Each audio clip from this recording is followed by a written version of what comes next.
In today's video, I'm going to teach you how to create a post on Substack. If you're looking to engage with your audience through compelling content, Substack is a fantastic platform. Let's dive right in and make your writing shine. The journey begins at the Substack homepage. This is your launching pad for bringing your ideas to life. As you arrive, direct your attention to the New Post button, which is typically prominently displayed on your dashboard. This is your first step toward crafting a fresh piece of content that will captivate your readers. Upon clicking it, you'll find a menu offering various post types. For our purposes, we'll select the text post option, ideal for sharing articles, stories, or any other text-based content with your subscribers. Next, focus on adding a captivating title.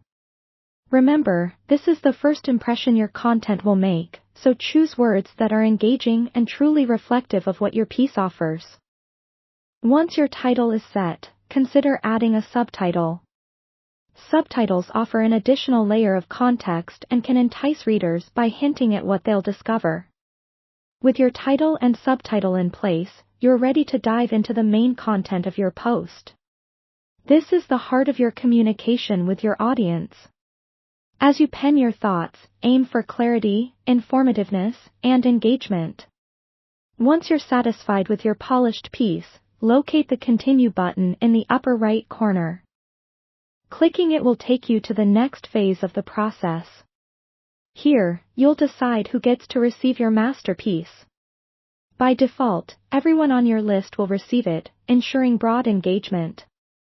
However, if your content is more exclusive, you might choose to send it to paid subscribers only. This can enrich your relationship with paying readers by offering them exclusive insights and fostering a sense of community. Now, let's consider the comment settings for your post. Substack offers flexibility in this area. You can enable comments from everyone, which might be perfect if you're aiming to foster discussion and engagement. Alternatively, you might disable comments to keep the focus purely on the content. Finally, don't overlook the importance of adding tags. Tags play a key role in organizing your content and enhancing its discoverability for readers interested in specific topics. Choose tags that are relevant and capture the essence of your post's core message. The last step is deciding when to send your post. You have the option to schedule it for later, or you can hit send to everyone now for immediate delivery. Additionally, if you want to expand your readership, consider clicking on the Add Subscribe buttons before sending. This simple step invites new readers to join your community, ensuring they stay updated with your latest writing. Once you've made these decisions, click Continue, and then send your post out into the digital world. And there you have it, a comprehensive guide to creating a post on Substack in 2025. With these steps, you're now ready to share your voice and engage with your audience in a meaningful way. Happy writing!